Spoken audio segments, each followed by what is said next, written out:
a person who is surprisingly nice. He comforts others and speaks softly, trustworthy, calm, and always wearing a happy face. Unlike the rest of the group, he seems emotionally mature, understanding, and yet, this is the same person who slowly led the entire group to their deaths with that same calm, happy face. Pelle is like a normal guy who silently manipulates the whole group into danger.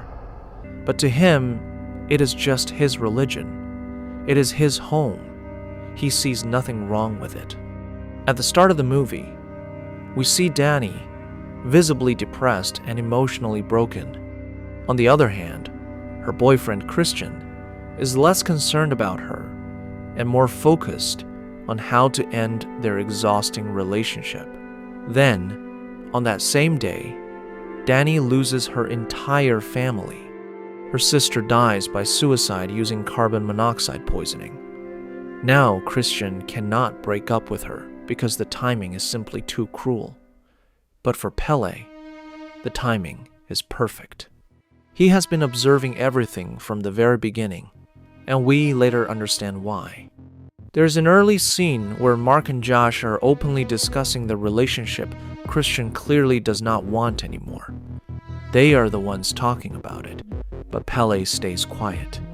Then a waitress walks by. Christian does a double take as she passes. Mark jokes, "You could impregnate her right now if you wanted." And Pelle smiles and adds, "And do not forget about the Swedish women you can impregnate in June." It sounds like a joke, a throwaway line, but after you finish the movie, that line becomes deeply disturbing. The Hårga cult requires reproduction. Mating rituals are a sacred part of their tradition. Christian was always going to be used for breeding. Pelle knew that from the start. He also knew exactly what he was working with. Dani would emotionally disconnect from Christian. Christian would grow isolated from Dani. Both would become psychologically vulnerable, far from home and far from anyone who could help them. That is not a coincidence. That is a selection process. Pelle did not just invite his friends on a trip. He handpicked the perfect sacrifices. After the tragedy, Dani becomes emotionally destroyed. Later, Christian takes her to a party, and that back and forth about the Sweden trip, he finally decides to bring Dani with him. He tells the group he invited her, and honestly, this becomes the perfect opportunity for Pelle. Pelle starts talking with Dani, and both of them seem comfortable around each other. Pelle acts extremely kind, but at the end of the conversation he says, "I'm sorry about what you lost." He just reopened her trauma. Dani immediately becomes overwhelmed and leaves. Pelle first asks personal emotional questions, then brings up her loss and makes her think about family and grief again. Because Pelle understands something important. Emotionally broken people are easier to psychologically guide. Pelle wanted Dani emotionally vulnerable, not because he enjoys hurting her, but because vulnerability helps detach her from her old emotional world. Dani feels emotionally isolated, Christian feels emotionally distant, and Hårga slowly becomes the only place that feels emotionally comforting. Pelle rarely manipulates people directly. He creates emotional situations that slowly push people exactly where the cult wants them to go. After they arrive at Hårga, we realize Pelle is not the only recruiter. Pelle introduces his childhood friend Ingemar, and they have known each other since they were babies. With Ingemar, there is Connie and Simon, and they also fall into the cult's manipulation.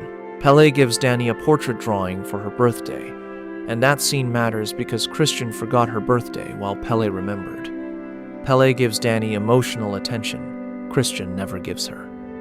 It feels less like romance and more like psychological seduction. Was Pelle born in the cult? Yes. He deeply understands every ritual. He fully believes in the traditions. The elders trust him with recruitment, and he behaves naturally inside the commune. He never acts like an outsider who joined later. Pelle was most likely born and raised inside Hårga. There is also a ceremony called Ättestupa. When a person reaches 72 years old, they willingly jump off a cliff, and the Hårga view it as a natural and honorable part of life. The Hårga divide life into stages. Age 18 is the beginning of pilgrimage. Age 36 is full adulthood. Age 54 is elder leadership. Age 72 is the Ättestupa ritual death. To them, life is considered complete at 72. After witnessing the suicide ceremony, everyone becomes shocked and terrified. Dani's trauma becomes even worse after seeing Ättestupa, and she decides she wants to get the hell out of there. Then Pelle walks in, and honestly, this becomes the longest conversation they have in the entire movie. What is interesting is that Pelle never aggressively stops her. He never forces her to stay. Instead, he comforts her calmly and speaks softly. Pelle tells Dani that his parents also died in a fire. This mirrors Dani losing her family. Pelle understands grief, emotional isolation, and losing family, and he uses that shared trauma to emotionally connect with her. Since Hårga uses ritual sacrifice involving fire at the end of the movie, some fans believe Pelle's parents may have died in a similar ceremonial sacrifice. The movie never confirms this directly, but when Pelle says, "I was held by a family," he's not just talking about comfort. He is introducing Dani to the Hårga mindset. Then Pelle asks, "Does Christian feel like home to you?"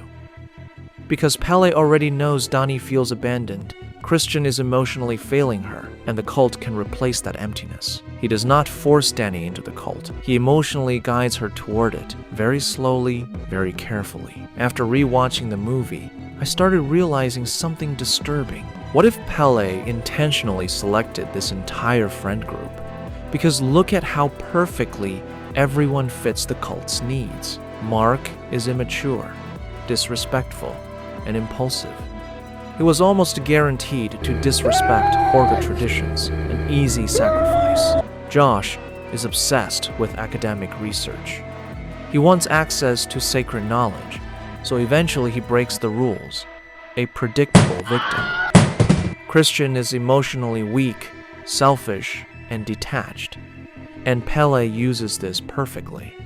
Because the worse Christian behaves, the closer Dani emotionally moves toward the cult. And Dani? She is emotionally broken, isolated, traumatized, and desperate for connection. The perfect recruit. There is also a scene where Dani laughs genuinely for what feels like the only time in the movie. But the moment she looks at Christian, that happiness disappears from her face instantly. And honestly, this is exactly what Pelle understood about her from the beginning. And eventually, he proves it. After Dani becomes May Queen, everyone celebrates. They treat her like she is important. They values her. And this is something Dani never truly received in her normal life. She finally feels emotionally accepted. She looks genuinely happy while dancing with them. And then unexpectedly, Pelle kisses her. Was Pelle actually in love with Dani? I think the answer is complicated. Because there are real signs that Pelle genuinely cares about her. He comforts her emotionally. He constantly watches her. He remembers small details about her. And then there is that kiss. But at the exact same time, he is also manipulating her. He still leads innocent people to their deaths. He still emotionally isolates Dani from her old life. He may genuinely cares about Dani, and honestly, that duality is what makes Pelle so disturbing. Pelle's role throughout the movie feels very similar to the Pied Piper, someone who peacefully guides people toward destruction while appearing completely harmless. He gains trust through kindness, emotional understanding, and comfort rather than fear or force. The group follows him because he feels safe, calm, and emotionally mature. But beneath that soft personality, Pelle is quietly leading everyone exactly where the Hårga want them to go. Like the Pied Piper, he never has to force anyone to follow him. because by the time they realize the danger, it is already too late. And maybe that is why Dani smiles at the end. Because Hårga gave her something her real life never did: emotional support, belonging, shared pain, a family. But that comfort came with a horrifying price, because while Dani was emotionally healing, everyone around her was being sacrificed. And honestly, Pelle knew this would happen from the very beginning. He did not bring his friends to Sweden for a vacation. He delivered exactly what the cult needed. And that is why Pelle feels less like a normal horror villain and more like the Pied Piper, a calm, trusted figure, quietly leading vulnerable people toward destruction, with the same soft smile on his face the entire time.